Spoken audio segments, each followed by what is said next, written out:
உறவுகள பத்தின ஒரு அழகான, ஒரு அன்பான ஒரே ஒரு குட்டி கதை மட்டும் சொல்லிட்டு ஓடி போயிடுறேன். ஒரு ஃபேமிலி. அதுல அம்மா, அப்பா, அண்ணன், தங்கச்சி. அப்பா வந்து டெய்லி வேலைக்கு போயிட்டு வரும்போது 2 சாக்லேட் வாங்கிட்டு வருவாரு. அந்த சாக்லேட்ட 2 பசங்களுக்கும் குடுப்பாரு. தங்கச்சி பாப்பா அந்த சாக்லேட்ட உடனே சாப்பிட்ரும்.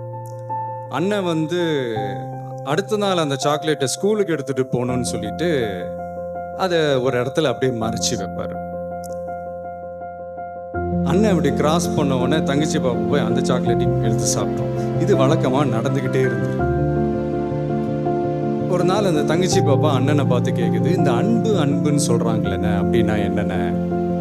அதுக்கு அந்த அண்ணன் சொல்றாரு, நீ உன்னோட சாக்லேட்டையும் சாப்பிட்டுற, நான் மறைச்சு வச்சிருந்த சாக்லேட்டையும் சாப்பிட்டுற. ஆனா நீ சாப்பிடுவேன்னு தெரிஞ்சும் டெய்லி திரும்ப திரும்ப அதே இடத்துல உங்க அண்ணன் கொண்டு போய் வைக்கிறான் பேர். அதுதான் அந்த உண்மையான அன்பு. நமக்காக எதையும் விட்டு கொடுக்கிற நம்மளுடைய உறவுகள், எதுக்காகவும் நம்மளை விட்டு கொடுக்காத நம்ம நண்பர்கள். இந்த ரெண்டு அன்பு இருந்துட்டாலே போதும். அவ்வளவுதான் முடிஞ்சு.